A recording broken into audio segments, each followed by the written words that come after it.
मेरे यहां रहते हुए तुम्हें उस चतुर से डरने की कोई जरूरत नहीं है। सच तो यह है कि शायद ये उस चतुर की किस्मत ही थी जो शिवा की शक्तियां अभी तक पूरी तरह से उसके शरीर में विकसित नहीं हो पाई थी, वरना शिवा सिर्फ सांस लेने भर से उस चतुर की हड्डियों का चूरमा बना चुका होता। बहरहाल मीनाक्षी के मुंह से पापा के बारे में सुनकर शिवा ने उनसे पूछा, वैसे पापा कितने बजे तक घर आ जाते हैं? शिवा के सवाल का जवाब देते हुए मीनाक्षी ने कहा, इन दिनों उनकी नाइट शिफ्ट है ना, तो हमें सुबह 8-9 बजे तक इंतजार करना पड़ेगा। अगर मेरा फोन खराब नहीं हुआ होता तो मैं उन्हें अभी बुलवा लेती। मीनाक्षी की बातें सुनकर शिवा ने चौंकते हुए उससे पूछा, नाइट शिफ्ट? आजकल हमारे दवाखाने में रात दिन काम होने लगा है क्या? शिवा की बातें सुनते ही मीनाक्षी के चेहरे का रंग उतर गया और उसके माथे पर चिंता की रेखाएं उभर आई। उसने गंभीर स्वर में कहा, नहीं भैया, आजकल पापा टैक्सी चलाते हैं। हमारा घर हमसे छिन गया, हमारा दवाखाना बंद हो गया, दवाखाने के सारे कर्मचारियों को निकाल दिया गया और पापा का वैद्य का लाइसेंस भी रद्द कर दिया गया। आपके एक्सीडेंट के बाद पिछले 2 सालों में हमारा सब कुछ बर्बाद हो गया। मीनाक्षी की बातें सुनकर शिवा सोच में पड़ गया। उसके पिता एक नेक और ईमानदार इंसान थे, इसलिए उनसे उनका वैद्य का लाइसेंस छिन जाना शिवा के गले नहीं उतर रहा था, लेकिन इस वक्त उसने मीनाक्षी से इस बारे में ज्यादा कुछ पूछना ठीक नहीं समझा। उसने मीनाक्षी के गीले कपड़ों की तरफ इशारा करते हुए कहा, खैर वो सब छोड़ो, सबसे पहले तुम कपड़े बदल लो, पूरी तरह से भीग चुकी हो, सर्दी लग जाएगी। शिवा के मुंह से बात सुनते ही मीनाक्षी का ध्यान अपने कपड़ों पर गया। उसके भीगे हुए कपड़े उसके शरीर से चिपक रहे थे और ऐसी हालत में वो अपने भाई से गले लगकर रो रही थी।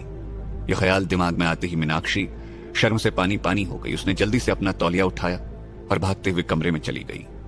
मीनाक्षी के जाते ही शिवा टहलते हुए घर की बालकनी में आकर खड़ा हो गया और घर के सामने वाले पुराने बरगद के पेड़ को देखते हुए वो मन ही मन सोचने लगा, धरती लोक हो या नाग लोक, दुनिया सिर्फ ताकतवर लोगों की ही इज्जत करती है। मुझे जल्दी ही अपना प्रशिक्षण फिर से शुरू करना होगा ताकि मैं अपने शरीर और अपनी शक्तियों के बीच का तालमेल बिठा सकूं। शिवा अपने ख्यालों में खोया था कि तभी अचानक उसकी नजर बरगद की सबसे ऊंची डाली पर लगे उन फलों पर पड़ी जिसमें उस 5 मुंह वाले दिव्य नाग का खून रिस कर जमा हुआ था।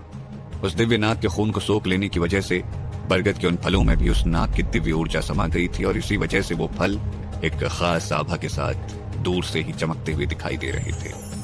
बरगद की वो पूरी शाखा ही दिव्य ऊर्जा के साथ एक शक्ति पुंज में बदल चुकी थी। शिवा जानता था कि अगर कोई आम इंसान बरगद के उन फलों को सिद्ध करके उससे बनाई हुई गोली खा ले तो उसके शरीर के साथ साथ उसकी आत्मा का शुद्धिकरण भी होना निश्चित है, जिससे उस गोली को खाने वाला मनुष्य लंबे समय के लिए स्वस्थ, तंदुरुस्त और जवान रह सकता है। हालांकि ये सब तो शिवा पहले से ही जानता था, लेकिन जो बात उसे सबसे ज्यादा हैरान कर रही थी वो थी उस बरगद के पेड़ की वो जड़ें जिनमें उस दिव्य नाग की सांसें समाई थी। उसे इस बात पर पूरा यकीन था कि हो ना हो उस दिव्य नाग के अपना शरीर छोड़ने से पहले जिन जड़ों से उसकी सांसें टकराई थी वो जमीन के अंदर सुनहरे रंग में बदल चुकी थी और वो आगे जाकर शिवा के बहुत काम आने वाली थी, क्योंकि केवल एक शिवा है जो उस दिव्य नाग की असलियत जानता है। आखिर क्या असलियत थी उस 5 मुंह वाले दिव्य नाग की और उसने अपनी शक्तियां शिवा को क्यों दे दी थी? क्या शिवा अपने इंसानी शरीर में रहकर आने के बाद शिवा थोड़ी देर तक बालकनी में खड़ा उस बरगद की सबसे ऊंची डाली पर लगे उन फलों को देखता रहा जिनमें उस 5 मुंह वाले दिव्य नाग का खून रिस कर जमा हुआ था। फिर वो वापस अंदर चला गया। अब तक मीनाक्षी नहाकर बाहर निकली तो उसने देखा कि शिवा रसोई में खड़ा खाना पका रहा है। उसे देखते ही मीनाक्षी भागती हुई रसोई में पहुंची और शिवा के हाथों से करछी लेती हुई बोली, अरे भैया, आप अभी तो ठीक हुए और अभी से काम पर लग गए। लाइए छोड़िए, मैं करती हूँ। मीनाक्षी को इस तरह परेशान देखकर शिवा के चेहरे पर मुस्कुराहट आ गई। उसने हंसते हुए कहा, अच्छा हुआ तुम आ गई, पता नहीं कौन सा मसाला कहाँ रखा, मुझे तो कुछ भी नहीं मिल रहा था। आओ दोनों मिलकर बनाते, वरना मैं पक्का सब्जी में नमक की जगह शक्कर और मीठे में शक्कर की जगह नमक डाल दूंगा। शिवा की बात सुनकर मीनाक्षी की भी हंसी छूट गई। उसके बाद बहुत देर तक दोनों भाई बहन रसोई में खड़े अपनी बचपन की यादें ताजा करते हुए बातें करते रहे। उनकी बातों का सिलसिला जो एक बार शुरू हुआ तो फिर वक्त कैसे निकल गया उन्हें पता ही नहीं चला। बातों ही बातों में कब खाना बन गया और उन दोनों ने खा भी लिया, उन्हें ध्यान ही नहीं रहा। ये तो मीनाक्षी के सोने के बाद जब शिवा ने घड़ी देखी तो उसे पता चला कि रात के 2 बज चुके हैं। मीनाक्षी के सोते ही शिवा दोबारा अपने घर की बालकनी में आकर खड़ा हो गया और अपने दिव्य नाग रूप को याद करते हुए शिवा ने मन ही मन कहा, आज से 2 साल पहले जिस लाचार और कमजोर शिवा का एक्सीडेंट हुआ था वो तो कब का मर चुका है। आज जो शिवा लौट कर आया है वो कोई और नहीं बल्कि नागलोक का अजय सम्राट है। इतना कहते ही शिवा ने अपनी दोनों आंखों के ठीक बीचों बीच उस जगह को छूकर देखा जहां से शिवा की आत्मा अपनी दिव्य नाग शक्तियों के साथ उसके शरीर में दोबारा लौट कर आई थी। शिवा को ये शक्तियां स्वयं भगवान शेषनाग से मिली थी। कहते हैं ऐसी ब्रह्म शक्तियां केवल स्वर्ग, पाताल और नागलोक के परम प्रतापी सम्राटों को ही मिल सकती थी। नागलोक में शिवा ने नागराज तक्षक की मदद से 2 सालों में 2000 साल की कठोर तपस्या का फल प्राप्त किया था।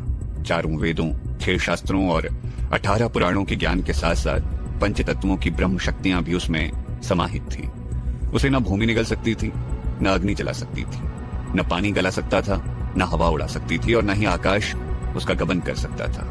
अष्ट सिद्धि, 9 निधि और 16 कलाओं से परिपूर्ण वो प्राचीन युद्ध कला, तलवारबाजी और कलारी पट्टू में माहिर हो चुका था। उसका शरीर वज्र की तरह मजबूत बन चुका था, जिसे गोली तो क्या मिसाइल भी भेद नहीं सकती।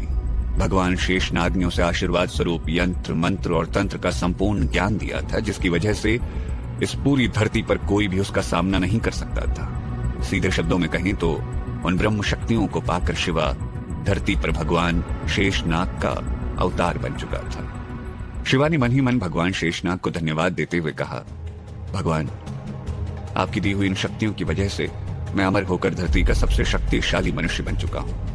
आपका यह उपकार मैं हमेशा याद रखूंगा और मैं आपको कभी निराश नहीं करूंगा। शिवा की शक्तियां अभी तक उसके मनुष्य शरीर के साथ तालमेल नहीं बिठा पाई थी। उसे अपने शरीर में उन शक्तियों को जागृत करने के लिए सही विधि की जरूरत थी, जो उसे नागलोक के प्राचीन ग्रंथों से ही मिल सकती थी। इसीलिए शिवा ने अपनी आंखें बंद कर नागलोक के प्राचीन ग्रंथों का ध्यान किया और उनमें अपनी शक्तियों को जागृत करने की विधि ढूंढने लगा। लेकिन उसे उन प्राचीन ग्रंथों में ऐसी कोई विधि नजर नहीं आई जो उसके काम आ सके। हालांकि उन ग्रंथों में उसे समाधि में जाकर अपनी शक्तियों को जागृत करने की विधि मिली जरूर, लेकिन शिवा उस विधि का इस्तेमाल नहीं कर सकता था, क्योंकि जब नागराज तक्षक ने शिवा के नाग शरीर की बलि चढ़ाई तब शिवा की आत्मा भले ही आजाद हो गई थी, लेकिन नागराज तक्षक ने उस पर अपनी एक खास छाप बना दी थी, ताकि जब भी शिवा समाधि में जाकर अपनी शक्तियां जागृत करने की कोशिश करे तो उसका आधा फल नागराज तक्षक को मिल जाए और वो और ज्यादा शक्तिशाली हो जाए।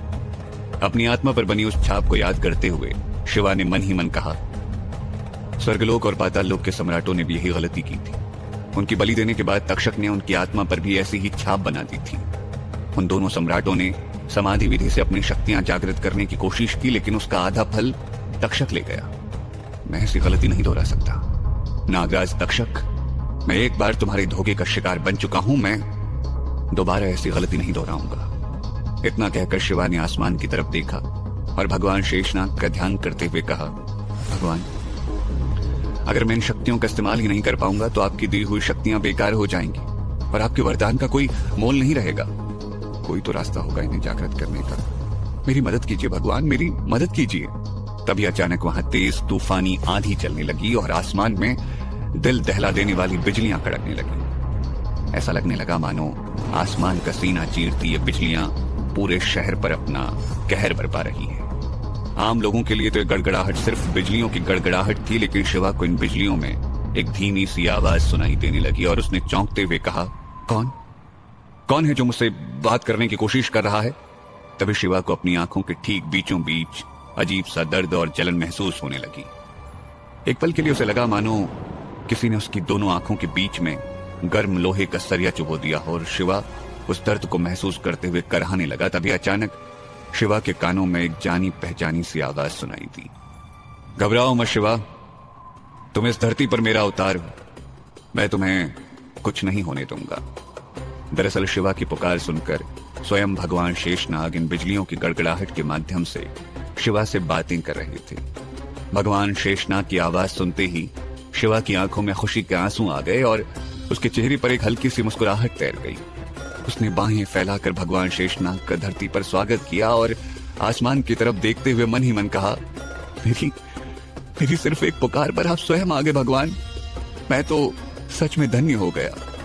शिवा के मन की बात सुनकर भगवान शेषनाग ने बिजलियों की गड़गड़ाहट के माध्यम से कहा, मुझे तो आना ही था शिवा, वादा जो किया था तुमसे, मेरे रहते तुम्हें अपनी शक्तियों को जागृत करने के लिए किसी विधि की जरूरत नहीं है।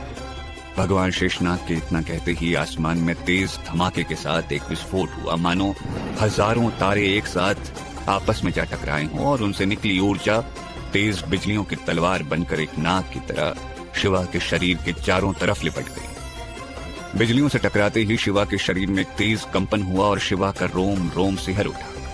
कुछ देर तक वो बिजली की तलवार नाग की तरह शिवा के शरीर से लिपटी अटखेलियां करती रही और उसके बाद अचानक गायब हो गई। उस बिजली के गायब होते ही शिवा के शरीर का दर्द भी चला गया और उसे अपने मन में एक अजीब से परमानंद का अनुभव होने लगा। उसके बाद हर थोड़ी थोड़ी देर के अंतराल के बाद रह रहकर शिवा के शरीर पर ऐसी बिजलियां गिरती रही और धीरे धीरे उसके शरीर में मौजूद भगवान शेषनाग की दी हुई शक्तियां जागृत होने लगी। सुबह के 5 बजे तक शिवा वहीं बालकनी में खड़ा इस अद्भुत और दिव्य अनुभूति को महसूस करता रहा। जब उसके शरीर में मौजूद सारी दिव्य शक्तियां जागृत हो गई तो भगवान शेषनाग ने उसे एक दिव्य मंत्र देते हुए कहा, शिवा, तुम्हारी शक्तियां पूरी तरह से जागृत हो चुकी हैं, लेकिन पंच तत्वों से बना तुम्हारा ये शरीर उन शक्तियों को धारण नहीं कर पा रहा है। तुम्हें पंच तत्वों का आवाहन कर अपने शरीर को मजबूत बनाना होगा। मेरा दिया ये मंत्र इसमें तुम्हारी सहायता करेगा। भगवान शेषनाग का आदेश सुनते ही शिवा वहीं बालकनी में पद्मासन में बैठ गया और पंच तत्वों का ध्यान करते हुए मन ही मन उस मंत्र का जाप करने लगा। धीरे धीरे शिवा का शरीर कांपते हुए पसीने से भर गया। उसे एक साथ सर्दी और गर्मी दोनों महसूस होने लगी। उसके शरीर की सारी हड्डियां चटकने लगी और उसकी त्वचा झुलसने लगी। देखते ही देखते शिवा का शरीर गलकर सृष्टि के पंच तत्वों धरती, आकाश, जल, वायु और अग्नि के 5 गोलों में बदल गया। तभी अचानक आसमान से उन 5 गोलों पर 5 बार बिजलियां गिरी और धीरे धीरे वो 5 गोले फिर से एक दूसरे से मिलकर एक पुरुष के शरीर का निर्माण करने लगे। कुछ ही समय में शिवा का नया शरीर बनकर तैयार हो गया और उस बरगद के पेड़ की जड़ों में समाहित ऊर्जा वहां से निकलकर शिवा के शरीर में समा गई। हालांकि शिवा की आंखें बंद थी, लेकिन अपने शरीर में हो रहे बदलाव शिवा को बंद आंखों से भी महसूस हो रहे थे। अब शिवा का पुराना कमजोर शरीर गल चुका था और पंच तत्वों की आराधना से उसे एक नया और मजबूत शरीर मिल गया था। उसकी लंबाई बढ़कर 6 फुट तक पहुंच चुकी थी। उसकी हड्डियां सुदृढ़ और मजबूत हो चुकी थी। उसका रंग साफ हो चुका था और उसकी त्वचा सोने की भांति चमक रही थी। उसके मजबूत कंधे, गठीला बदन और चेहरे का नूर किसी को भी अपनी तरफ आकर्षित करने के लिए काफी था। अपना अनुष्ठान पूरा होते ही शिवा ने मन ही मन भगवान शेषनाग से कहा, भगवान, ऐसी दिव्यता और ऐसा अनुभव मुझे अपनी तपस्या के समय भी महसूस नहीं हुआ था। आपकी कृपा पाकर तो मेरा जीवन ही सफल हो गया। शिवा की बात सुनकर भगवान शेषनाग ने मुस्कुराते हुए कहा, आज के लिए इतनी साधना काफी है शिवा, लेकिन याद रखना, मनुष्य शरीर नश्वर है। तुम्हें समय समय पर पंच तत्वों की साधना को दोहराना होगा ताकि तुम अपने पुराने शरीर को नष्ट करके नया शरीर पा सको।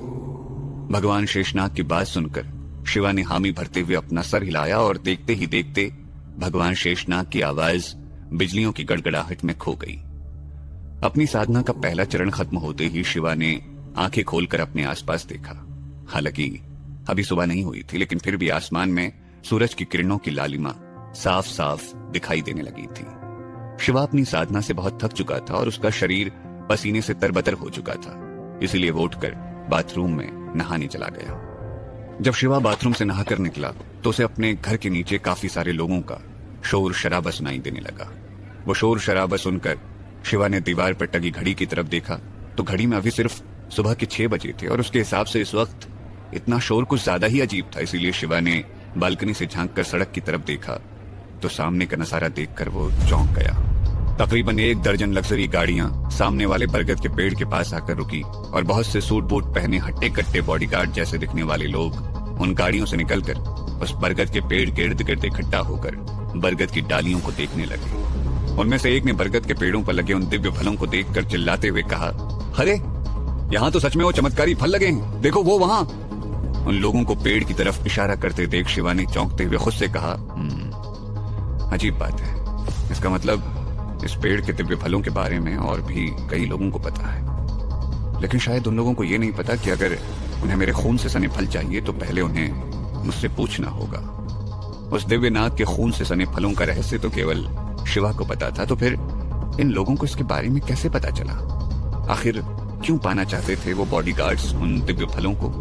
कौन था इन सब के पीछे? इससे पहले कि अपने घर के सामने वाले बरगद के पेड़ के पास आकर रुकी लग्जरी गाड़ियों के काफिले और सूट बूट पहने हट्टे कट्टे बॉडीगार्ड्स को देखकर शिवा कुछ समझ पाता, उनमें से एक आदमी ने कहा, अरे यहाँ तो सच में वो चमत्कारी फल लगे हैं, देखो वो वहां। इतना कहकर उस बॉडीगार्ड ने पेड़ की सबसे ऊंची डाली की तरफ इशारा किया। उसकी बात सुनकर दूसरे बॉडीगार्ड ने कहा, इसका मतलब राव साहब ने ठीक कहा था। अफसोस उनका गणित सही नहीं बैठा, बेचारे बिना बात ही खून की उल्टियां करते हुए मारे गए। अच्छा अब देर मत करो, जल्दी से ऊपर चढ़ो और वो चमकीला फल तोड़ कर लाओ। इस बार तो हम उस्ताद रंगा स्वामी की जान बचा कर ही रहेंगे। वैसे भी इस बार इनाम की रकम भी बहुत मोटी है। उस बॉडीगार्ड के चिल्लाते ही 5-6 मुश्तंडे जैसे दिखने वाले बॉडीगार्ड उस दिव्य नाग के खून से सने उन दिव्य फलों को तोड़ने के मकसद से उस पुराने बरगद के पेड़ पर चढ़ने लगे। ये देखकर शिवा ने सोचा, अगर उन्हें मेरे खून से सने फल चाहिए तो पहले उन्हें मुझसे पूछना होगा। और वहीं बालकनी से कूदने की वो तैयारी करने लगा, लेकिन तभी उसकी नजर आसपास के घरों की खिड़कियों पर पड़ी।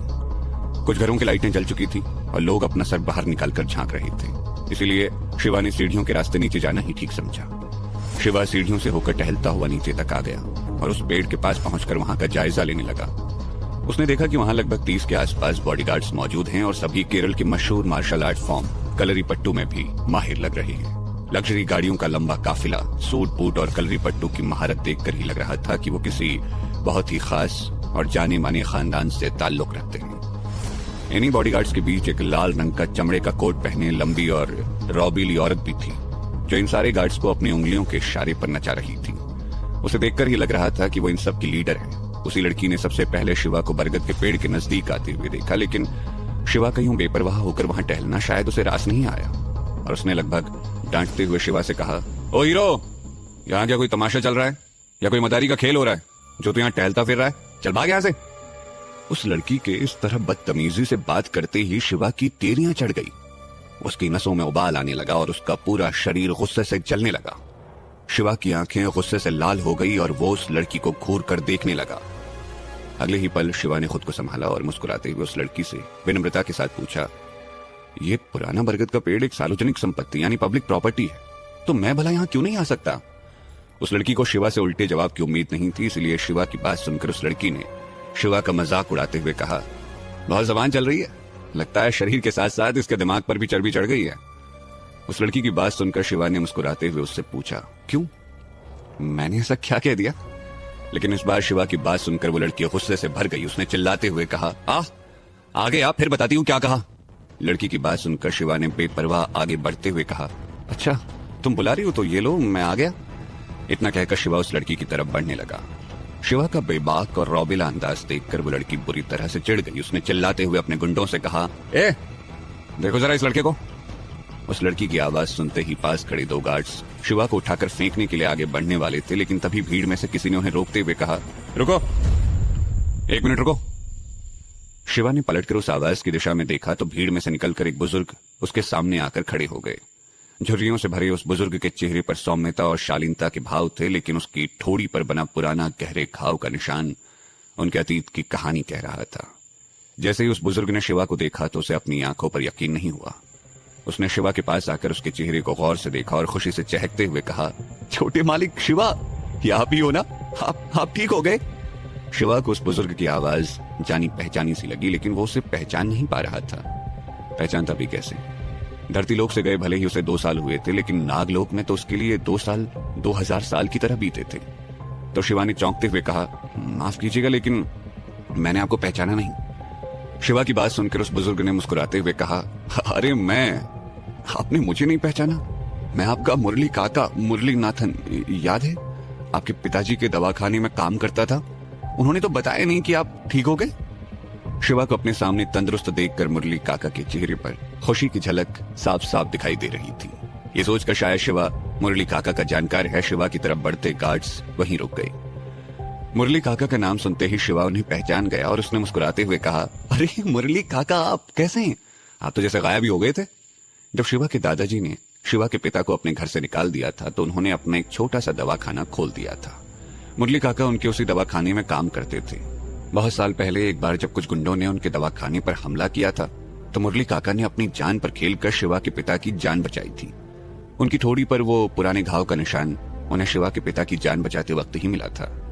शिवा के पिता अक्सर उस घाव को देखकर शिवा से कहा करते थे कि यह घाव उनकी और मुरली काका की दोस्ती की निशानी था।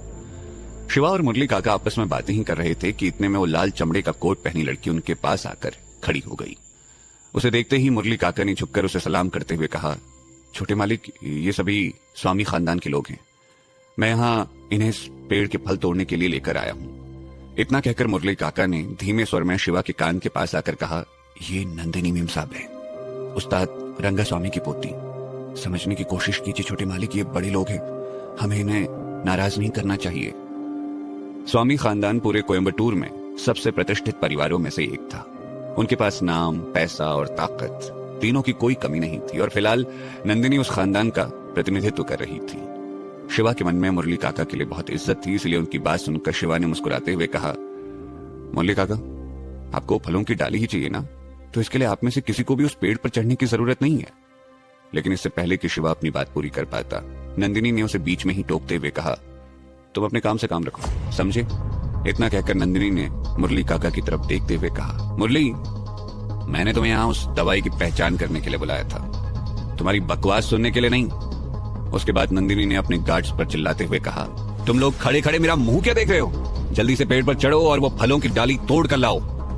बरगद का पेड़ पत्तियों से ढका हुआ था और वो फल जिन पर उस दिव्य नाग के खून की बूंदें गिरी थी वो पेड़ की सबसे ऊंची डाली पर लगे थे। इसलिए नंदिनी की बात सुनते ही वहां मौजूद गार्ड्स फुर्ती से उस बरगद के पेड़ पर चढ़ने लगे। एक गार्ड उस डाली से कुछ ही दूरी पर था कि तभी उसने चिल्लाते हुए कहा, मिल गया। लेकिन जैसे ही वो गार्ड उस फल को तोड़ने के लिए आगे बढ़ा, अचानक उसका संतुलन बिगड़ा और वो धड़ाम से नीचे गिर पड़ा। गनीमत थी कि पेड़ से गिरते वक्त वो दूसरी डालियों से टकराता हुआ नीचे गिरा था, नहीं तो वो सीधा सर के बल गिरता और वहीं मारा जाता। इससे पहले कि बाकी के लोग उस गार्ड को संभाल पाते, दूसरा गार्ड भी चिल्लाते हुए जमीन पर आ गिरा। उसके बाद धीरे धीरे पेड़ पर चढ़े सारे गार्ड्स एक एक कर जमीन पर गिरने लगे। ये देखकर नंदिनी ने चिल्लाते हुए कहा, ये सब क्या हो रहा है? वो फल है कि कोई भला? नंदिनी की बात सुनकर जमीन पर पड़े एक गार्ड ने दर्द से कराहते हुए कहा, पता नहीं मैम, लेकिन जैसे ही मैंने उस फल के पास जाने की कोशिश की, मुझे बिजली का एक जोरदार झटका लगा और मैं लड़खड़ा कर जमीन पर गिर पड़ा। उन लोगों की हालत देखकर शिवा ने मन ही मन कहा, कुछ भी कहो, लेकिन इन लोगों की हिम्मत की दाद देनी होगी। इनमें से तो कुछ के हाथ पैर भी टूट चुके हैं, लेकिन फिर भी ये लोग पीछे नहीं हटना चाहते। यहाँ शिवा अपने ही ख्यालों में खोया हुआ था और वहां नंदिनी ने अपने गार्ड्स को भेजकर बिजली से चलने वाली आरी मंगवा ली थी। जैसे ही शिवा की नजर उस आरी पर पड़ी, वो मुस्कुराते हुए नाव में सर हिलाने लगा, जिसे देखकर पहले से परेशान नंदिनी के गुस्से का पारा और चढ़ गया। नंदिनी ने शिवा की तरफ देखकर चिल्लाते हुए कहा, बहुत हंसी आ रही है ना? लगता है पिटने का शौक है तुम्हें। नंदिनी की बात सुनते ही शिवा ने झट से जवाब दिया, अब तुम इतनी बेवकूफ हो तो हंसी तो आएगी ना। शिवा की बात सुनकर नंदिनी चिढ़ गई।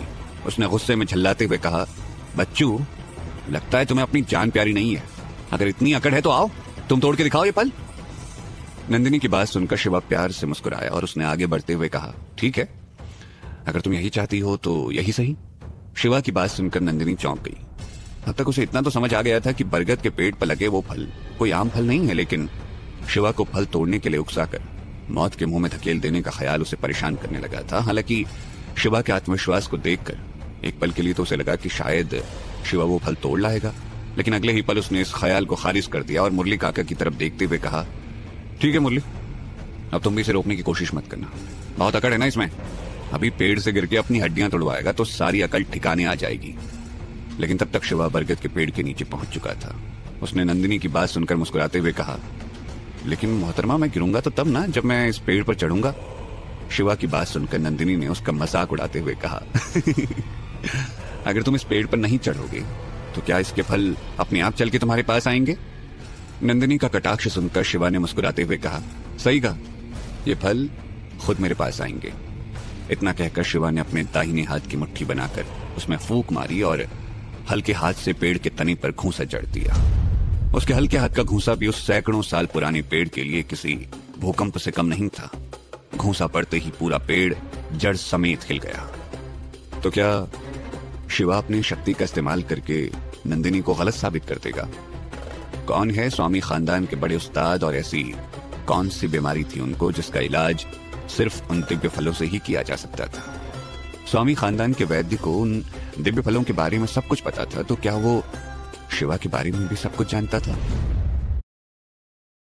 शिवा ने जैसे ही अपने दाहिने हाथ की मुट्ठी बनाकर उसमें फूंक मारी और हल्के हाथ से पेड़ के तने पर घूंसा जड़ा, पूरा पेड़ जड़ समेत हिल गया। हालांकि वहां मौजूद सभी गार्ड्स प्राचीन कलरीपट्टू कला के धुरंधर थे, लेकिन उनमें भी केवल एक हाथ के प्रहार से पूरे पेड़ को हिलाकर रख देने की ताकत नहीं थी। जब शिवा ने ऐसा किया तो वहां मौजूद सभी लोग दांतों तले उंगली दबाकर उसे देखने लगे। वैसे तो नंदिनी भी शिवा की काबिलियत देखकर चौंक गई थी, लेकिन उसने मन ही मन खुद को समझाते हुए कहा, इसे थोड़ा बहुत कलरी पट्टू आता है तो क्या हुआ, हमारा स्वामी खानदान भी किसी से कम नहीं है, हमारे यहाँ तो ऐसे लोगों की भीड़ पड़ी है। नंदिनी अभी खुद से ही बातें करने में मशगूल थी कि तभी अचानक बरगद के पेड़ से उसकी एक पत्ती उड़ती हुई शिवा की हथेली पर आकर ठहर गई, जिसे देखकर नंदिनी ने एक बार फिर शिवा का मजाक बनाते हुए कहा, मुझे तो लगा था तुम फल तोड़ने आए हो, लेकिन तुम तो करतब दिखाने लगे। ऐसा खेल तो हमारे यहाँ के नौकर भी कर लेते हैं।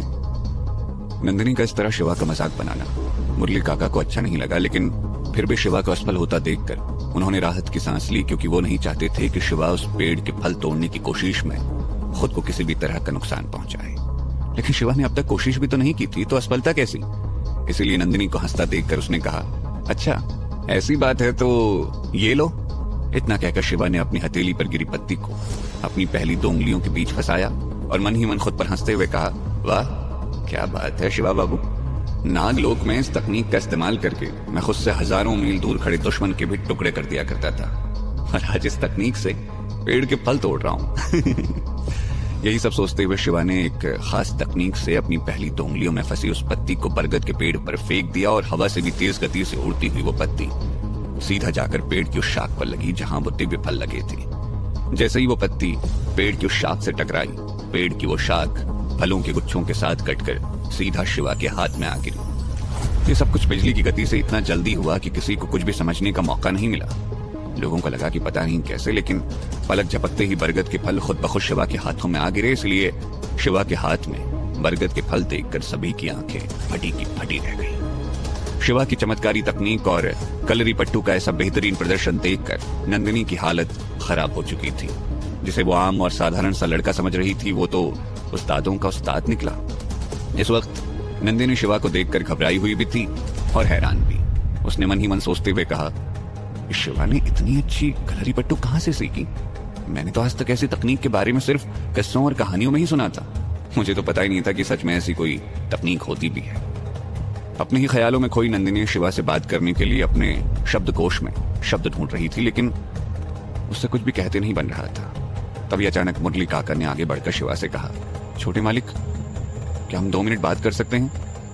मुरली काका की बात सुनकर शिवा ने हाँ में सर हिलाया तो मुरली काका ने अपनी बात को आगे बढ़ाते हुए कहा, छोटे मालिक स्वामी खानदान के बड़े उस्ताद की तबीयत बहुत खराब है।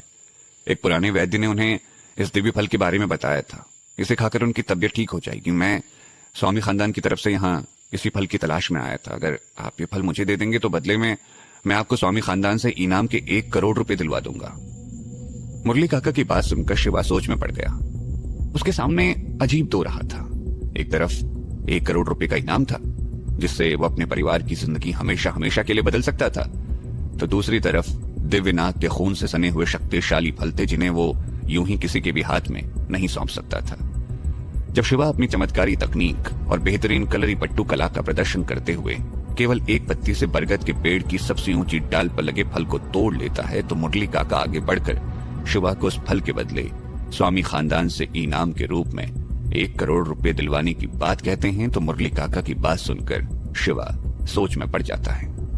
हालांकि 1 करोड़ रुपए बहुत बड़ी धनराशि होती है, उससे शिवा अपने परिवार की जिंदगी हमेशा हमेशा के लिए बदल सकता था। लेकिन वो दिव्य फल तो अनमोल थे। वैसे भी उस पेड़ पर केवल 11 ही फल ऐसे थे जिन पर उस दिव्य पंचमुखी नाग का खून गिरा था, और उन्हें शिवा यूं ही किसी को नहीं सौंप सकता था। यही सब सोचते हुए शिवा ने नाम में सर हिलाते हुए मुरली काका की ओर देखा, लेकिन जैसे ही शिवा की नजर उनकी ठोड़ी पर बने उस पुराने घाव के निशान पर पड़ी जो उन्हें शिवा के पिता की जान बचाते वक्त मिला था, तो शिवा को अपने पिता के कहे शब्द याद आ गए। मुरली की ठोड़ी का यह निशान किसी चोट का नहीं बल्कि हमारी दोस्ती की गहराई का प्रतीक है। अपने पिता के शब्दों को याद करते ही शिवा का दिल पसीज जाता है और वो मुरली काका को दिव्य फल देने के लिए राजी हो गया। लेकिन शिवा उस दिव्य फल के फायदे और नुकसान दोनों जानता था, इसलिए उसने मुरली काका को समझाते हुए कहा, काका पैसों की बात नहीं है। आप शायद नहीं जानते, लेकिन इस फल में कुछ ऐसी दिव्य शक्तियां हैं जिन्हें इस पूरी धरती पर मेरे अलावा कोई और धारण नहीं कर सकता।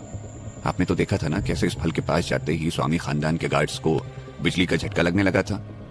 अगर किसी इंसान ने फल खा लिया तो वो उसी वक्त मर जाएगा।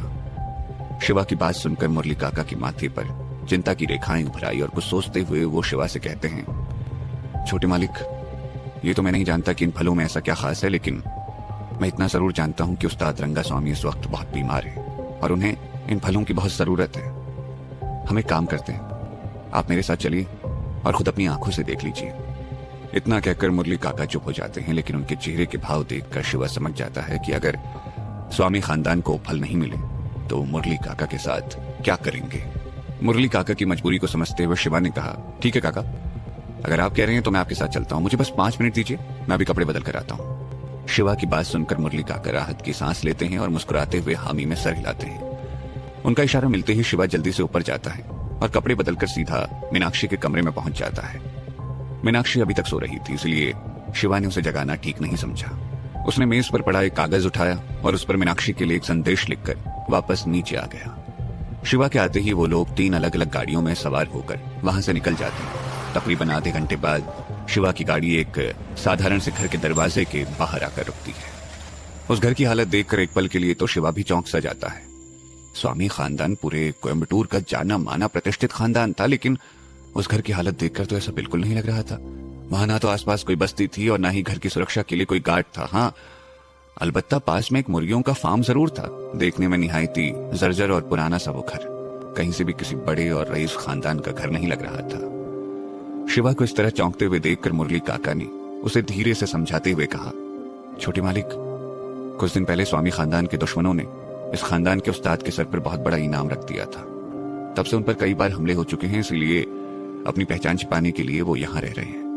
आप भी उनके सामने थोड़ा संभल कर बात कीजिएगा। शिवा के लिए यह सब नया नहीं था, इसलिए वो बेफिक्री से बिना कुछ कहे सिर्फ हामी में अपना सर हिलाता है और घर के अंदर दाखिल हो जाता है। लेकिन जैसे ही शिवा चलते हुए घर के हॉल तक पहुंचता है तो सामने का नजारा देखकर वो हैरान हो जाता है। शिवा चौंकते हुए मन ही मन सोचता है, आखिर ये स्वामी खानदान के लोग करना क्या चाहते हैं। शिवा के सामने बड़ा सा ड्राइंग रूम खून की गंदी बदबू से महक रहा था। उसके एक कोने में एक मेज जमीन पर टूटी हुई पड़ी थी। फर्श पर चारों तरफ खून के छींटे फैले थे और हॉल के ठीक बीचों बीच किसी का कटा हुआ हाथ पड़ा था।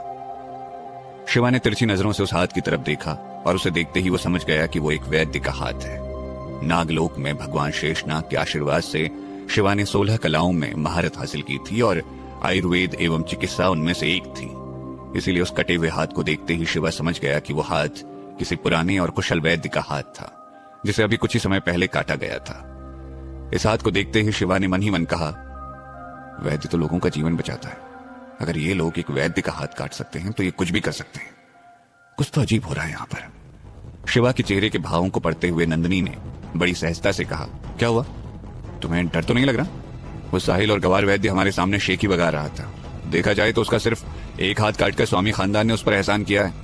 अभी परसों तो हमने ऐसे 2 लापरवाह वैद्यों को जान से मार दिया था। लेकिन शिवा ने उतनी ही सहजता से नंदिनी की बात का जवाब देते हुए कहा, तुम लोग क्या करते हो और कैसे करते हो, मुझे उससे कोई लेना देना नहीं है।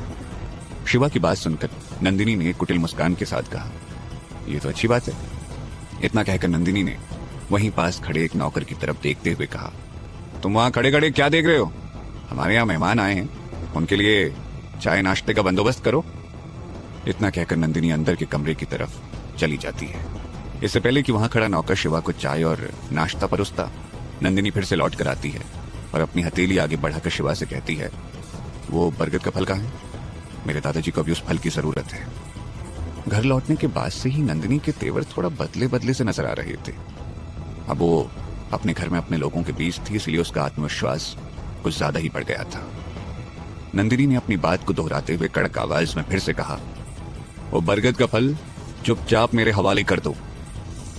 नंदिनी के तेवर देखकर शिवा ने गंभीर स्वर में अपनी बात रखते हुए कहा, देखो, मैं पहले भी कह चुका हूं कि इस फल को दवाई की तरह कैसे इस्तेमाल करना है ये सिर्फ मैं जानता हूं। अगर अभी तुमने मुझसे फल लिया तो उसके बाद जो भी होगा उसकी जिम्मेदारी सिर्फ और सिर्फ तुम्हारी होगी। तो क्या इसके बाद शिवा नंदिनी को फल सौंप देगा या फिर नंदिनी शिवा की बात पर गौर करके अपने फैसले पर विचार करेगी? क्या स्वामी खानदान के लोग उस्ताद रंगा स्वामी की जान बचा पाएंगे? मना करने के बावजूद नंदिनी ने शिवा की बात को अनसुना करते हुए कहा, नेशनल आयुर्वेदिक हॉस्पिटल के प्रधान आचार्य और भारत के सबसे बड़े आयुर्वेदाचार्य चंद्रा स्वामी अगर यहां मौजूद हैं, तो तुम्हें लगता है कि तुम उनसे ज्यादा समझदार हो? जल्दी से वो फल मेरे हवाले कर दो, तुम्हारे 1 करोड़ रुपया भी तुम्हारे अकाउंट में ट्रांसफर कर दिए जाएंगे। नंदिनी की बात सुनते ही शिवा चौंक जाता है। दरअसल कोयम्बटूर के लोगों का मानना था कि अग्निहोत्र ब्राह्मण कुल में जन्मे शिवा के पूर्वज भगवान धन्वंतरी से प्राचीन आयुर्वेद और औषधियों का ज्ञान प्राप्त करके यहाँ आकर बस गए थे और आदिकाल में उन्होंने यहाँ एक आयुर्वेदिक चिकित्सा केंद्र स्थापित किया था, जो आज भारत का सबसे बड़ा आयुर्वेदिक हॉस्पिटल है। ये नेशनल आयुर्वेदिक हॉस्पिटल वही हॉस्पिटल था। इस हॉस्पिटल के साथ साथ शास्त्री खानदान ने 9 साल पहले इस देश को दुनिया का सबसे बेहतरीन आयुर्वेदाचार्य भी दिया था। इसीलिए नेशनल आयुर्वेदिक हॉस्पिटल और शास्त्री खानदान का नाम आज भी दूर दूर तक मशहूर था और अक्सर कई जाने माने वैद्य यहाँ से मान्यता प्राप्त करने के लिए यहाँ ट्रेनिंग लेने आया करते थे। कुछ समय पहले तक चंद्रा स्वामी अयंगर भी उन्हीं में से एक था, इसीलिए उसका नाम सुनते ही शिवा ने चौंकते हुए कहा, नेशनल आयुर्वेदिक हॉस्पिटल चंद्रा स्वामी अयंगर? अगर उसने तुम्हारे दादाजी की बीमारी का इलाज ढूंढ लिया है तो इसका मतलब है कि वो इस फल के जरिए जरूर उनकी उम्र बढ़ाने के बारे में सोच रहा होगा। लेकिन नंदिनी को शिवा की बातों में कोई रुचि नहीं थी। वो तो बस जल्दी से उस बरगद के फल को अपने दादाजी तक पहुंचाना चाहती थी, इसलिए उसने झुंझलाते हुए कहा, तुम कुछ ज्यादा ही बकवास करते हो, चुपचाप ये बताओ कि तुम ये फल मुझे दे रहे हो या नहीं। नंदिनी उस फल को पाने के लिए बेचैन हुए जा रही थी, इसलिए शिवा ने बिना वक्त गवाए कहा, अच्छा ठीक है नंदिनी जी, इतनी भी क्या जल्दी है? मैं भी यहाँ तुम्हारे दादाजी की जान बचाने आया हूँ, कम से कम एक बार मुझे उन्हें देख तो लेने दीजिए। नंदिनी के दादाजी पर हाल ही में हुए हमलों की वजह से नंदिनी चौकन्ना हो चुकी थी, इसलिए शिवा की बात सुनकर वो उसे शक की निगाह से देखने लगती है। तो मुरली काका बात को संभालते हुए कहते हैं, वो क्या है ना, छोटे मालिक भी शास्त्री खानदान से। आप तो जानती हैं इनका इतना बड़ा वैद्य परिवार है, तो मरीज की चिंता होना स्वाभाविक है ना।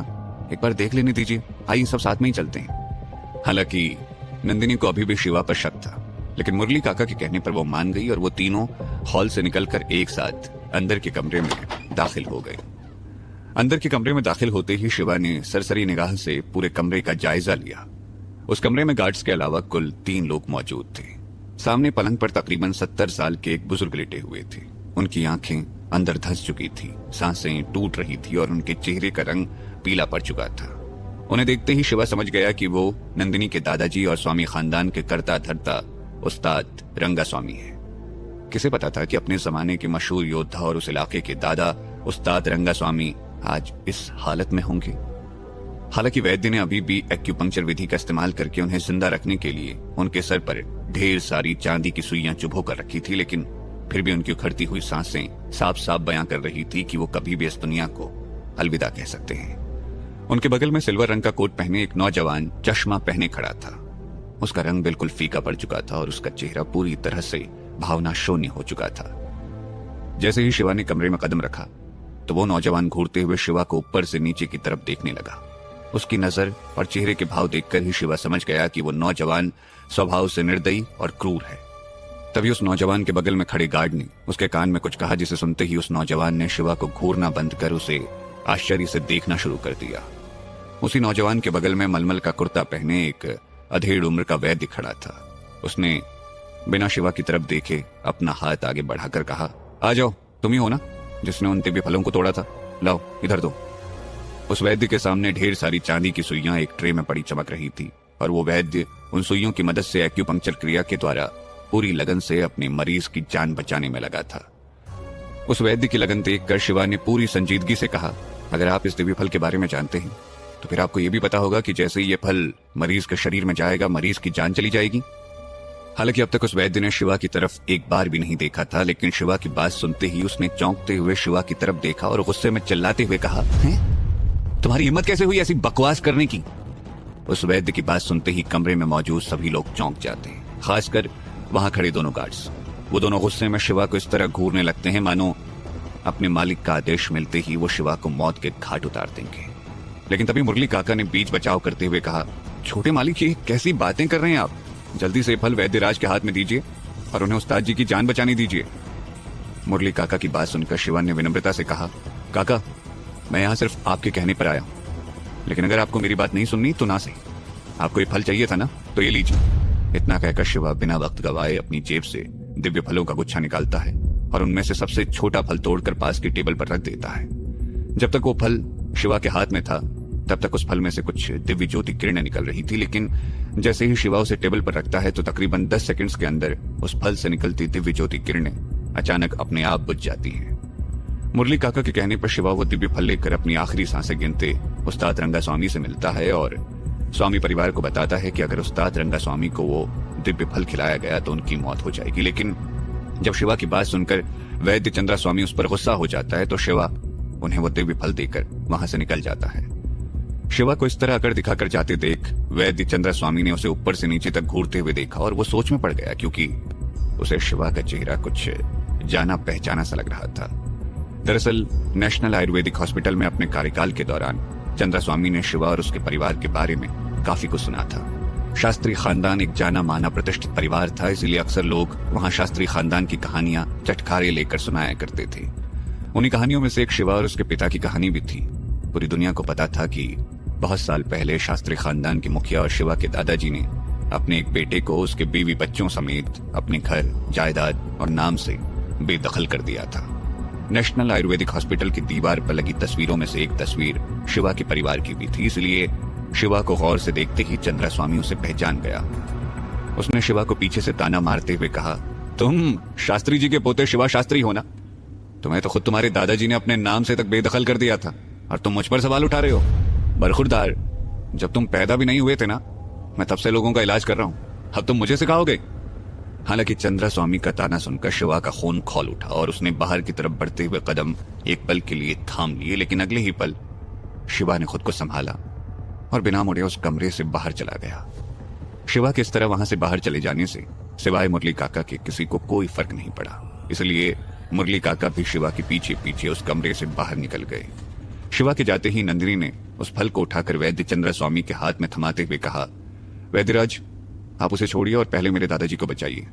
लेकिन तभी अचानक स्वामी खानदान का छोटा उस्ताद, वो नौजवान जो अब तक खामोशी से ये सब कुछ देख रहा था, उसने चौंकते हुए कहा, ठहरो, अभी कुछ समय पहले तक तो इस फल से कुछ दिव्य किरणें निकल रही थी, लेकिन अब वो किरणें गायब हो चुकी हैं। वैद्यराज, कहीं कोई गड़बड़ तो नहीं है ना? छोटे उस्ताद की बात सुनकर नंदिनी भी चौंक गई। आखिरकार सामने पलंग पर लेटा वो बुजुर्ग उसका दादा और स्वामी खानदान का मुखिया था और नंदिनी अपने दादाजी को लेकर किसी भी प्रकार का जोखिम नहीं उठाना चाहती थी। लेकिन चंद्र स्वामी ने उन दोनों को आश्वस्त करते हुए कहा, छोटे उस्ताद, आप भी कहां शिवा की बातों में आ रहे हैं? मैं पहले भी इस तरह की दिव्य औषधियों का इस्तेमाल कर चुका हूं, आप निश्चिंत रहिए, कुछ नहीं होगा। चंद्र स्वामी की बात सुनकर छोटे उस्ताद को अपनी बातों पर अफसोस हुआ और उसने ग्लानि भरे स्वर में माफी मांगते हुए कहा, नहीं नहीं वैद्यराज, मेरा वो मतलब नहीं था, आप बुरा मत मानिए और प्लीज मेरे दादाजी की जान बचाइए। छोटे उस्ताद की बात सुनकर चंद्र स्वामी ने मुस्कुराते हुए नंदिनी के हाथ से उस दिव्य फल को अपने हाथ में लिया तो एक पल के लिए उस फल की दिव्य ऊर्जा उसे खुद भी महसूस हुई। देवताओं की दिव्य ऊर्जा से भरा वो फल किसी मरे हुए इंसान को जिंदा करने और जीवित इंसान की उम्र बढ़ाने की शक्ति अपने अंदर समाये हुए था। चंद्र स्वामी ने कुछ प्राचीन आयुर्वेदिक ग्रंथों में पढ़ा था कि आदिकाल में महाप्रलय के समय जब धरती पर खाने के लिए कुछ भी नहीं बचा था तो प्रथम पुरुष स्वयंभू मनु भूख से मरने की कगार पर पहुंच गए थे। तब उन्होंने भी हवा और बिजलियों को एक फल की तरह खाकर अपनी जान बचाई थी। उस दिव्य फल को अपने हाथ में लेकर चंद्र स्वामी ने मन ही मन कहा, ये बरगद का फल भी स्वयंभू मनु के उस दिव्य फल की तरह ही दिव्य बिजलियों की ऊर्जा को अपने अंदर समाये हुए है। मुझे पूरा भरोसा है कि इससे उस्ताद रंगास्वामी की जान जरूर बच जाएगी। अगर इससे भी कुछ नहीं हुआ तो मैं कोई और रास्ता निकाल लूंगा, लेकिन इस बार तो इस फल को उन्हें खिलाकर देखना ही चाहिए। यही सब सोचते हुए चंद्र स्वामी ने वो फल उस्ताद रंगास्वामी के मुंह में रखा और नंदिनी को देखते हुए कहा, यह फल एक दिव्य ऊर्जा फल है, देखना इसे खाते ही उस्ताद की तबीयत में तुरंत सुधार आ जाएगा। इतना कहकर चंद्र स्वामी ने पास ही में रखी ट्रे में से एक चांदी की सुई उठाई और उसे एक्यूपंक्चर विधि के जरिए उस्ताद रंगास्वामी की ठोड़ी पर चुबो दिया, जिससे उनके मुंह में रखा फल सीधे उनके गले से नीचे उतर गया। वो फल खिलाने के बाद वहां मौजूद सभी लोग बेसब्री से उस्ताद रंगास्वामी की हालत में सुधार होने का इंतजार करने लगे। चंद्र स्वामी को पता था कि उसकी सांसें उस्ताद रंगास्वामी की सांसों की मोहताज हैं, क्योंकि अगर उन्हें कुछ भी हुआ तो चंद्र स्वामी इस जगह से जिंदा वापस नहीं जा पाएंगे। तो क्या होगा चंद्र स्वामी का? क्या वो उस्ताद रंगास्वामी की जान बचा पाएंगे या फिर खुद उनकी ही जान मुश्किल में पड़ जाएगी? सभी लोग बेसब्री से उस्ताद रंगास्वामी की हालत में सुधार होने का इंतजार कर रहे थे। अभी उस्ताद रंगास्वामी को फल खाए 1 मिनट भी नहीं हुआ था कि अचानक उनकी तबीयत में सुधार होने लगा। देखते ही देखते उनकी रूखी और बेजान त्वचा मुलायम और चमकदार होने लगी और उनकी उखड़ती हुई सांसें सामान्य गति से चलने लगी। कुछ ही समय बाद उस्ताद रंगास्वामी ने अपनी आंखें खोली और आश्चर्यचकित होते हुए अपने हाथों और पैरों को स्वस्थ होते हुए देखने लगे। उनकी हालत में सुधार होते ही नंदिनी ने चहकते हुए आगे बढ़कर कहा, भगवान का लाख लाख शुक्र है दादाजी, आप ठीक हो गए। नंदिनी के बगल में खड़े छोटे उस्ताद के चेहरे पर भी खुशी की लहर दौड़ गई। उसने पूरे जोश से तेज आवाज में आयुर्वेदाचार्य चंद्रस्वामी की तारीफ करते हुए कहा, वैद्यराज, आप तो सच में भगवान का रूप हैं। आपने हमारे दादाजी की जान बचाकर पूरे स्वामी खानदान पर बहुत बड़ा एहसान किया है। मैं आप पर रुपयों की बारिश कर दूंगा, आपका मुंह मोतियों से भर दूंगा और आपको सोने में तौल दूंगा। उस्ताद रंगास्वामी की हालत में सुधार आते ही चंद्रस्वामी ने भी चैन की सांस ली और छोटे उस्ताद की बात का जवाब देते हुए कहा, आप तो मुझे शर्मिंदा कर रहे हैं छोटे उस्ताद। उस्ताद रंगास्वामी का इलाज मैंने आपके 3 करोड़ रुपए के इनाम के लालच में थोड़ी ना किया है। मैंने तो ये सब स्वामी खानदान का पुराना दोस्त होने के नाते किया है। चंद्रस्वामी की बात सुनकर छोटे उस्ताद ने हंसते हुए कहा, बिल्कुल वैद्यराज, आपने सच में दोस्ती का फर्ज निभाया है। आज से ये स्वामी खानदान आपकी दोस्ती का कर्जदार हो गया। उस कमरे में मौजूद हर शख्स उस्ताद रंगास्वामी की तबीयत ठीक हो जाने का जश्न मना रहा था, लेकिन तभी अचानक उस्ताद रंगास्वामी का शरीर पूरी तरह से कांपने लगा और दर्द से कराहते हुए उनकी चीख निकल गई। आह! उस चीख के साथ ही उस्ताद रंगास्वामी के मुंह से खून का फव्वारा बहने लगा। देखते ही देखते उनकी गुलाबी और चमकदार त्वचा झुलसकर सुर्ख लाल होने लगी। उनका पूरा शरीर पसीने से तरबतर हो गया और वो दर्द से छटपटाने लगे। ये देखकर वहां खड़े सभी लोग घबरा गए और चंद्रस्वामी की तो जैसे सांस ही उसके हलक में अटक गई। अपने दादा को इस तरह दर्द से कराहते देखकर छोटे उस्ताद के चेहरे का रंग उड़ गया। उसने आयुर्वेदाचार्य चंद्रस्वामी का गिरेबान पकड़कर चिल्लाते हुए कहा, ये सब क्या हो रहा है? मेरे दादाजी को क्या हुआ है? लेकिन चंद्रस्वामी तो कुछ समझ पाने की हालत में ही नहीं था। उसने हड़बड़ाते हुए कहा, ये तो मुझे भी समझ नहीं आ रहा छोटे उस्ताद, पता नहीं ये सब कैसे हो गया। मैं तो खुद हैरान हूँ, आप हटिए, मैं देखता हूँ। लेकिन तब तक एक्यूपंक्चर के लिए उस्ताद रंगास्वामी के सर में चुभोई गई सारी की सारी चांदी की सुइयां जमीन पर गिर चुकी थी और उनकी हालत बिगड़ती ही जा रही थी। उन्हें देखकर चंद्रस्वामी के हाथ पांव फूलने लगे। उनकी तो ये सोच सोचकर ही जान निकली जा रही थी कि अगर स्वामी खानदान के कर्ता धर्ता उस्ताद रंगास्वामी को कुछ हो गया तो उसका क्या होगा। चंद्रस्वामी की हड़बड़ाहट देखकर छोटे उस्ताद ने गुस्से में उसके गाल पर 2 जोरदार तमाचे जड़ दिए और उसके पेट में एक लात जमाकर चिल्लाते हुए कहा, हराम खोर, जाहिल नीम हकीम, अगर तेरी लापरवाही की वजह से मेरे दादाजी को कुछ हुआ ना तो मैं तुझे भी जिंदा नहीं छोड़ूंगा। छोटे उस्ताद कलरी पाइटू के माहिर उस्ताद थे और उनके वार को सहने की ताकत चंद्रस्वामी में नहीं थी, इसीलिए वो मार पड़ते ही दर्द से कराहता हुआ जमीन पर गिर पड़ा। लेकिन इससे पहले कि छोटे उस्ताद उसे और चोट पहुंचाते, उसने कुछ सोचते हुए चिल्लाकर कहा, शिवा, हो ना हो ये उस शिवा का किया धरा है। अब मुझे समझ आया कि वो ऐसा क्यों कह रहा था। जरूर उसने मुझे नीचा दिखाने के लिए इन फलों के साथ छेड़छाड़ की है। अपने दादाजी को इस तरह दर्द से कराहता देखकर नंदिनी की हालत भी खराब हो गई। उसने जल्दी से शिवा के पीछे जाते हुए कहा, आप सब यहीं रुकिए, मैं अभी उसे वापस लेकर आती हूँ। जैसे ही नंदिनी उस कमरे से बाहर निकली तो उसने शिवा को वहां से बाहर जाते हुए देखा। नंदिनी ने दूर से ही शिवा को रोकने के लिए चिल्लाते हुए कहा, शिवा रुको। शिवा वो दिव्य फल टेबल पर रखकर उस कमरे से बाहर निकल आया था। हॉल में कुछ देर इंतजार कराने के बाद गार्ड्स ने उसे इनाम के 1 करोड़ रुपए का बैंक कार्ड थमा दिया था और वो बस जा ही रहा था कि उसे पीछे से नंदिनी के चिल्लाने की आवाज सुनाई दी। उसने बिना पीछे मुड़े ही नंदिनी से कहा, अब क्या है? नंदिनी ने वहीं से चिल्लाते हुए कहा, मत जाओ प्लीज, अंदर कुछ हुआ है, तुम अभी मेरे साथ वापस चलो। नंदिनी की बात सुनते ही शिवा के चेहरे पर मुस्कुराहट आ गई। वो समझ गया कि अंदर क्या हुआ होगा। हालांकि अंदर जो कुछ भी हुआ था वो उसकी उम्मीद से कहीं ज्यादा जल्दी हो गया था। शिवा ने ताना मारते हुए नंदिनी से कहा, ओह, तो क्या तुम मुझ जैसे नकारा और बेवकूफ लड़के से मदद की भीख मांग रही हो? शिवा की बात सुनकर नंदिनी ने झुंझलाते हुए हाथ जोड़कर कहा, हाँ, मैं तुमसे भीख मांगती हूँ, प्लीज मेरे साथ अंदर चलो। अगर मेरे दादाजी को कुछ हो गया ना तो तुम भी यहाँ से बाहर नहीं निकल पाओगे, समझे? इतना कहकर नंदिनी ने शिवा को अपने साथ ले जाने के लिए अपना हाथ बढ़ाकर उसे पीछे खींचने की कोशिश की, लेकिन तभी शिवा ने फुर्ती दिखाते हुए अपने दाहिने हाथ की 5 उंगलियों को पंजे की तरह मोड़कर अपनी खास कलरीपाइटू तकनीक का इस्तेमाल किया, जिससे नंदिनी का शरीर किसी बुत की तरह वहीं का वहीं जम गया और उसकी कलाई की हड्डी चटक गई। नंदिनी ने दर्द से कराहते हुए कहा, ये क्या किया तुमने? मुझे तकलीफ हो रही है। शिवा की जादुई तकनीक से नंदिनी का शरीर अकड़कर एक जीते जागते बुत में तब्दील हो चुका था। उसके शरीर में ताकत तो थी, लेकिन वो अपनी जगह से हिल भी नहीं पा रही थी। नंदिनी को दर्द से कराहते देखकर शिवा ने गंभीर आवाज में कहा, तुम्हारा ये स्वामी खानदान सच में ऐसा ही है क्या? मौके की नजाकत को देखते हुए मुरली काका दौड़ते हुए शिवा के पास पहुंचे और उन्होंने शिवा को मनाते हुए कहा, छोड़ दीजिए छोटे मालिक, उस्ताद रंगा स्वामी को कुछ हो गया है, आप इन्हें छोड़िए और उन्हें बचाइए। इतना कहकर मुरली काका ने नंदिनी की ओर देखते हुए नाराजगी भरे स्वर में कहा, नंदिनी मैडम, ऐसे वक्त में भी आप अकड़ दिखा रही हैं? चलिए जल्दी से छोटे मालिक से माफी मांगिए।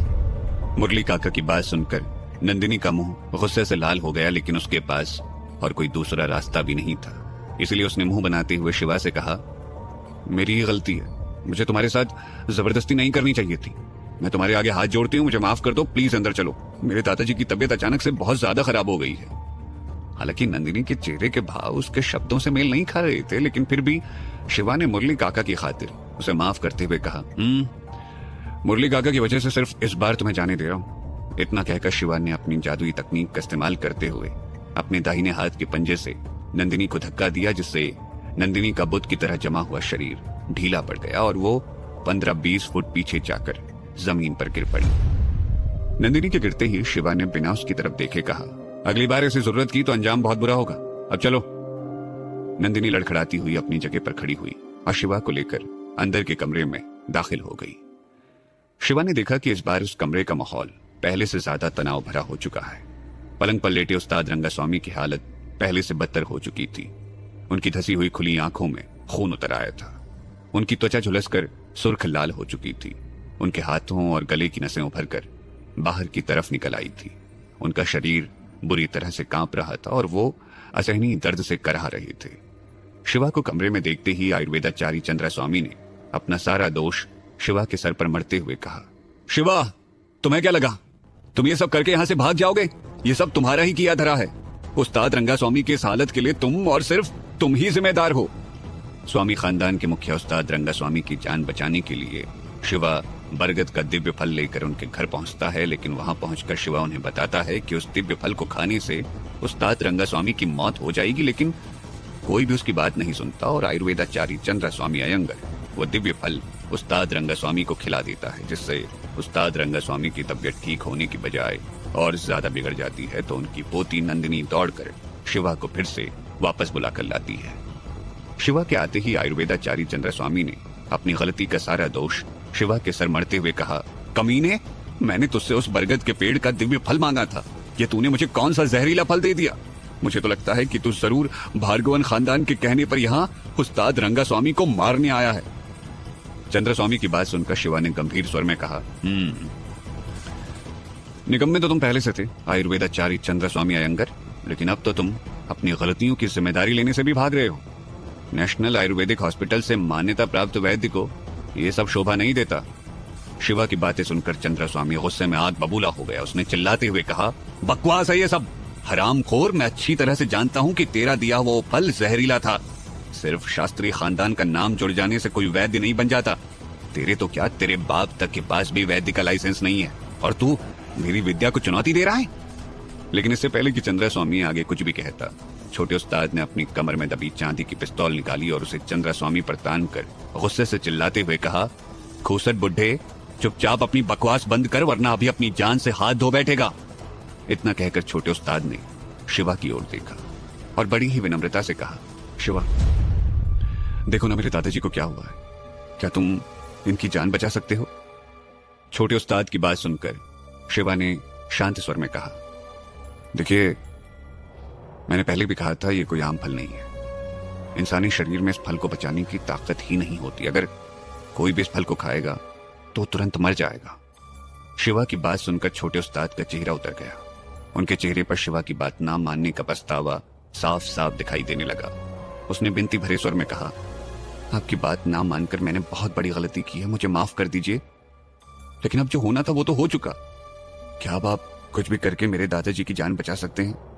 मैं आपके आगे हाथ जोड़ता हूं। छोटे उस्ताद की बात सुनकर शिवा ने उसे सांत्वना देते हुए कहा, जोड़ता हूं। छोटे उस्ताद की बात सुनकर शिवा ने उसे सांत्वना देते हुए कहा, बिल्कुल बचा सकता हूं। लोगों की जान बचाना तो मेरे बाएं हाथ का खेल है, लेकिन मेरी एक शर्त है। छोटे उस्ताद अपने दादाजी से बहुत प्यार करते थे और उस वक्त शिवा उनसे जो भी मांगता वो उसे खुशी खुशी देने के लिए राजी हो जाते। इसीलिए उन्होंने झट से कहा, कैसी शर्त? आप बस हुक्म कीजिए। छोटे उस्ताद की बात सुनकर शिवा ने बिना हिचकिचाए गंभीर स्वर में अपनी बात रखते हुए कहा, मुरली काका की बात मानकर वो फल मैंने आपको 1 करोड़ रुपए में बेच दिया तो यहां हमारा पिछला सौदा खत्म होता है। लेकिन अब अगर आप चाहते हैं कि मैं आपके दादाजी की जान बचाऊं तो उसके लिए आपको मुझे 10 करोड़ रुपए अलग से देने होंगे।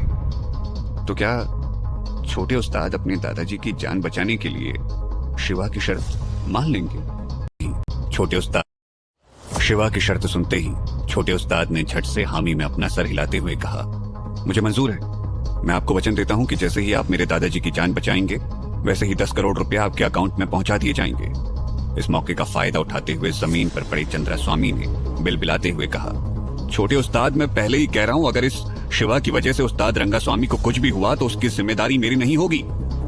चंद्रा स्वामी की बात सुनकर छोटे उस्ताद ने उसे आंखें दिखाते हुए कहा, तुम तो रुको, तुम्हारी खबर तो मैं बाद में लेता हूं। यहाँ चंद्रा स्वामी और छोटे उस्ताद आपस में ही उलझे हुए थे और वहां शिवा अपने काम पर लग चुका था। उसने बिना मरीज की तरफ देखे फुर्ती में पास ही में रखी ट्रे में से 3 चांदी की सुइयां उठाई और एक्यूपंक्चर विधि के द्वारा उन्हें उस्ताद रंगा स्वामी के पेट पर 3 अलग अलग जगहों पर चुभो दिया। जैसे ही शिवा ने वो सुइयां उस्ताद रंगा स्वामी के पेट में चुभोई वैसे ही तेज आवाज के साथ लावा सी गर्म भाप उनके पेट से बाहर निकलने लगी, मानो किसी गाड़ी का टायर अचानक से पंक्चर हो गया हो। उस अजीब सी आवाज के साथ ही उस्ताद रंगा स्वामी के पेट में धंसी चांदी की 3 सुइयां सुर्ख लाल होकर जलने लगी, मानो उस्ताद रंगा स्वामी के पेट में आग की लपटें उठ रही हूं। जैसे जैसे उस्ताद रंगा स्वामी के पेट की अग्नि शांत होने लगी वैसे वैसे उनका दर्द और तकलीफ भी कम होने लगी।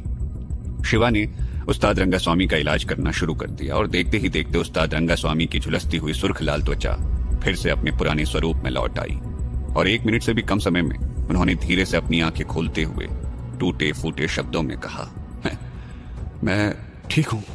शिवा के इलाज का असर अब साफ साफ दिखाई दे रहा था, जिसे देखकर वहां मौजूद सभी लोग अपने दांतों तले उंगलियां दबाने लगे, क्योंकि जिस फुर्ती के साथ उस्ताद रंगा स्वामी की हालत में सुधार हो रहा था वो किसी चमत्कार से कम नहीं था।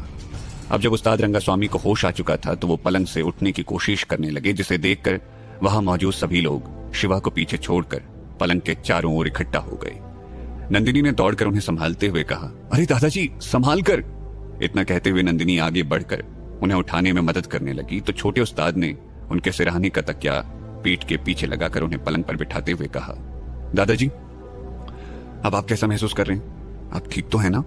उस्ताद रंगा स्वामी के चेहरे पर आभार के भाव साफ साफ दिखाई दे रहे थे। उन्होंने पलंग पर बैठते हुए अपने आसपास के लोगों को मुस्कुराते हुए देखा और कुछ देर बाद धीमे स्वर में कहा, हाँ बेटा मैं ठीक हूं। मैं जानता हूं पिछले कुछ दिन तुम सबके लिए मुश्किलों से भरे हुए थे। भले ही मैं कुछ बोल नहीं पा रहा था, लेकिन मेरे आसपास जो कुछ भी हो रहा था उसकी मुझे पूरी खबर थी। तुम लोगों ने जो कुछ भी मेरे लिए किया उसके लिए मैं दिल से तुम सभी का आभारी हूं। खासतौर पर शिवा का, आपके उस दिव्य फल ने तो चमत्कार कर दिया। उस्ताद रंगा स्वामी के होश में आते ही सब उनकी तबीयत पूछने में इतना मशगूल हो गए कि वो शिवा को लगभग भूल ही चुके थे। लेकिन जैसे ही उस्ताद रंगा स्वामी ने शिवा की तारीफ की तो वहां मौजूद सभी लोगों का ध्यान एक बार फिर से शिवा की ओर गया और सभी लोग एक एक कर शिवा को धन्यवाद देने लगे। लेकिन शिवा ने मुस्कुराते हुए साफ साफ शब्दों में कहा, मैंने जो कुछ भी किया सिर्फ पैसों के लिए किया, मैंने आप पर कोई एहसान नहीं किया। शिवा की बात सुनकर छोटे उस्ताद ने मुस्कुराते हुए कहा, यह तो आपका बड़प्पन है शिवा, आप तो साक्षात भगवान धन्वंतरी के अवतार हैं। इतना कहकर छोटे उस्ताद ने आयुर्वेदाचार्य चंद्रा स्वामी को देखते हुए गुस्से में मुंह बनाकर कहा, कम से कम आप इन जैसे नीम हकीमों और फर्जी वैद्यों से तो कहीं ज्यादा महान हैं। छोटे उस्ताद के मुंह से बेइज्जती के शब्द सुनकर चंद्रा स्वामी का सर शर्म से झुक गया और वो चुपचाप वहां से निकलने लगा। लेकिन तभी अचानक शिवा ने उसे रोकते हुए कहा, ठहरो, मैंने अभी तक तुम्हें यहां से जाने की इजाजत नहीं दी। शिवा की बात सुनकर चंद्रा स्वामी ने घबराते हुए पूछा, ये तुम क्या कह रहे हो शिवा? लेकिन इससे पहले कि शिवा आगे कुछ कहता, उस्ताद रंगा स्वामी ने गुस्से में चिल्लाते हुए कहा, आयुर्वेदाचार्य चंद्रा स्वामी अयंगर, तुमने स्वामी खानदान के शुभचिंतक शिवा का अपमान किया है, इसकी सजा तो तुम्हें मिलकर रहेगी। उस्ताद रंगा स्वामी स्वामी खानदान के मुखिया थे और पूरे इलाके में उनके नाम की धाक थी। इस वक्त भले ही वो पलंग पर पड़े एक साधारण से मरीज थे, लेकिन फिर भी